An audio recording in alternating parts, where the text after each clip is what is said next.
अस्सलामुअलैकुम। आप देख रहे हैं टेक्निकल एक्सपर्ट्स और मैं हूं मोहम्मद अमीन।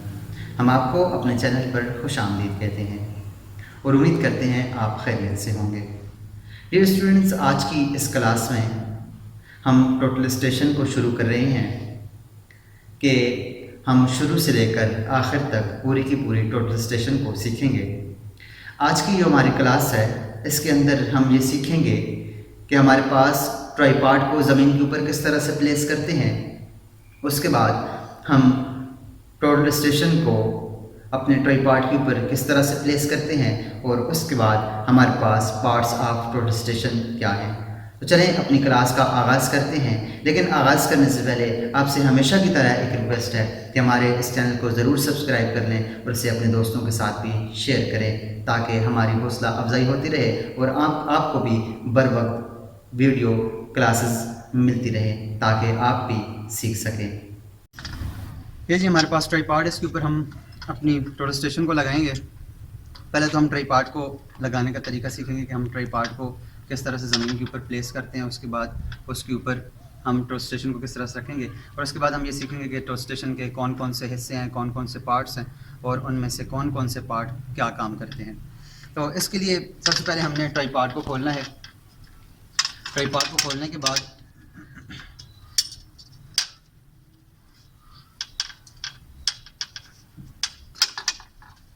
ट्राइपॉड को खोल के इसकी तीनों टांगों को यहाँ से खोलना है नीचे से,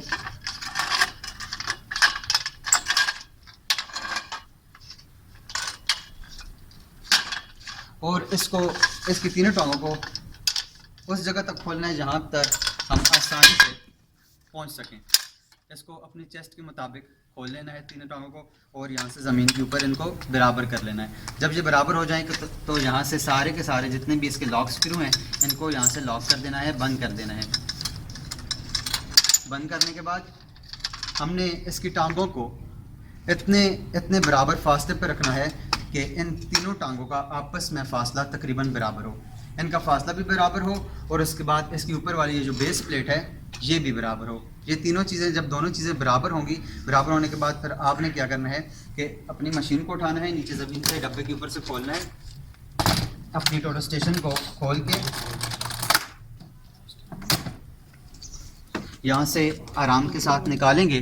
निकालने के बाद इसको यहाँ हैंडल से लाजमी पकड़ना है और इस मशीन को रखने के लिए देखना है कि इसके जो तीनों ये कोने हैं, इसके तीनों कोने ट्राइपॉड के साथ जुड़े हुए हैं। जैसे ये ट्राइपॉड है बिल्कुल इसके ऊपर आए और बराबर फासले पर, बराबर फासले पर जब होंगे तो आपके पास ये टोटल स्टेशन बराबर होगा। इसके बाद हैंडल से आपने टोटल स्टेशन को पकड़ना है और नीचे से आपके पास ये टाइटिंग स्क्रू है, इसको यहाँ से इसके साथ टाइट कर लेना है। जब आप इसको टाइट कर लेंगे, टाइट करने के बाद फिर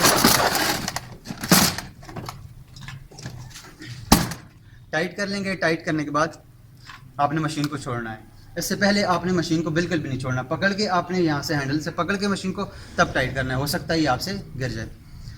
अब जी हमारे पास हैं ये इसके सारे पार्ट्स में क्या है कि सबसे पहले इसका ये हैंडल है। हैंडल जिसको हम यहाँ से पकड़ते हैं इसको कहते हैं हैंडल। उसके बाद इसका दूसरा पार्ट है हमारे पास optical side finder. Side finder क्या है कि हम इसकी मदद से सामने वाले ऑब्जेक्ट को साइड करते हैं कि हमारे पास वो सामने वाला जितना भी ऑब्जेक्ट है, सामने वाला ऑब्जेक्ट, उससे हम इसको फाइंड करते हैं। फाइंड करने के बाद हमारे पास इसका दूसरा हिस्सा है, वो है इसका, ये है हमारे पास इसका आई पीस जिसकी मदद से हम ऑब्जेक्ट को देखते हैं। ऑब्जेक्ट के साथ ये एक छोटा सा बटन लगा हुआ है जिसकी मदद से हम अपने सामने वाले अंदर का जो ऑब्जेक्ट है, अंदर की जो हमारे पास क्रॉस हेयर है, उसको हम साफ़ करते हैं। उसके बाद है हमारे पास इसका दूसरा इसको कहते हैं, आज हमारे पास इसका दूसरा जो है वो फोकसिंग स्क्रू है जिसकी मदद से हम सामने वाले ऑब्जेक्ट को फोकस करते हैं। उसके बाद यहाँ पर ये वाला जो गोल शीशा है, यहाँ इसको कहते हैं ऑब्जेक्ट गिलास। इसकी मदद से ये वाला जो है सामने वाले ऑब्जेक्ट की तरफ होता है जिसमें हम ऑब्जेक्ट को नज़र आता है, हमारे सामने होता है। इसकी मदद से हम यहाँ से इस स्क्रू की मदद से, जो फोकसिंग स्क्रू है, इसकी मदद से हम सामने वाले ऑब्जेक्ट को साफ़ करते हैं। उसके बाद हमारे पास ये एक आई पीस लगा हुआ है जिसको सेंटरिंग आई पीस कहते हैं। इसकी मदद से हम जब अंदर देखते हैं तो नीचे वाला जो ऑब्जेक्ट है वो हमें ज़मीन नज़र आती है, और उससे अंदर वाला नीचे वाला ज़मीन के ऊपर हमारा नुक्ता लगा हुआ है जिसकी मदद से हमने सेंटरिंग करनी है। उसकी मदद से हम सेंटरिंग में देखते हुए हम अपनी ऑब्जेक्ट की सेंटरिंग करते हैं, हमारे पास जो मशीन है उसकी सेंटरिंग करते हैं।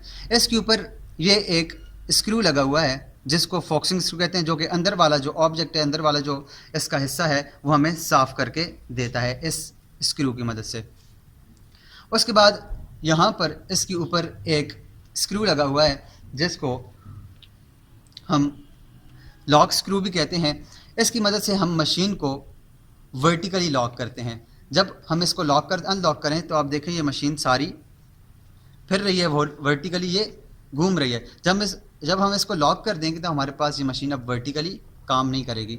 उसके बाद हमारे पास ये मशीन जब लॉक हो जाती है तो यहाँ इसके साथ ये वाला बटन, ये है स्लो मोशन बटन, इसकी मदद से ये वाला बटन काम करना शुरू हो जाता है। जब ये शुरू करता है तो ये वर्टिकली ऊपर और नीचे की तरफ से थोड़ी थोड़ी हरकत करती है। जब हम इसको बाहर की तरफ घुमाते हैं तो ऊपर की तरफ, जब अंदर की तरफ घुमाते हैं तो नीचे की तरफ ये हरकत करती है, और हरकत करते हुए हम आहिस्ता आहिस्ता से अपने ऑब्जेक्ट के ऊपर उसको साइड कर सकते हैं।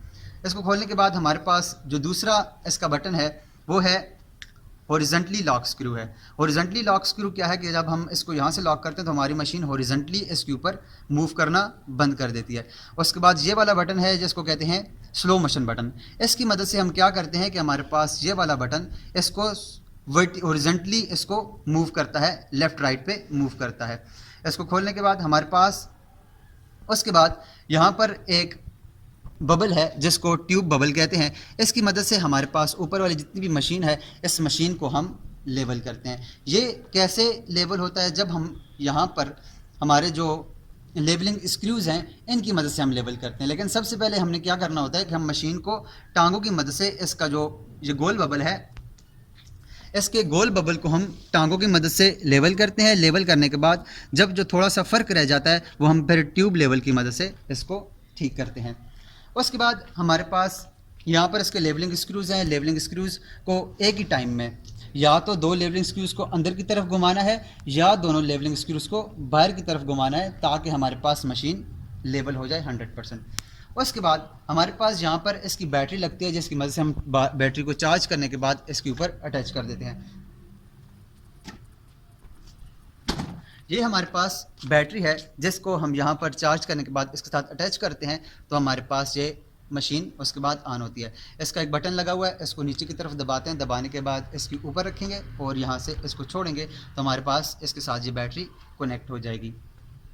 अब बैटरी कनेक्ट हो गई है, हम इसको चार्ज करने के लिए यहाँ इस बैटरी के साथ यहाँ पर चार्जर लगाया जाता है। चार्जर लगा के हम इस बैटरी को चार्ज करते हैं। उसके बाद हमारे पास इसकी ये एक स्क्रीन है जिसकी मदद से हमारे पास जितना भी डेटा है वो इसकी स्क्रीन के ऊपर आता है। इसके ऊपर दो कीबोर्ड हैं, एक मैन कीबोर्ड है, एक छोटा कीबोर्ड है। ये मैन कीबोर्ड के ऊपर हमारे पास ये एक पावर का बटन है जहाँ से हम अपनी मशीन को ऑन करते हैं। उसके अलावा ये लाइट वाला बटन है जहाँ से हमारी ब्राइटनेस कम या ज़्यादा होती है। उसके बाद एस्केप का है, एंटर का बटन है, इसके बाद इसकी स्क्रॉल बटन है और 1 2 3 4 के बटन है या और भी जितने बटन हैं हम इसके ऊपर यहाँ से लिख सकते हैं। उसके बाद हमारे पास यहाँ पर है button F1 F2 F3 F4 SP BS shifting और फंक्शन वगैरह है। तो हमारे पास इन बटन की मदद से हम इसके अंदर मुख्तलिफ काम कर सकते हैं। उसके बाद हमारे पास ये मशीन है, मशीन का जो कंपनी है वो है कंपनी मशीन की कोलेडा की ये मशीन है जिसके ऊपर हम काम करेंगे। ये कोलेडा की ये मशीन है और इसका ये जो हमारे पास कोड है वो KTS 445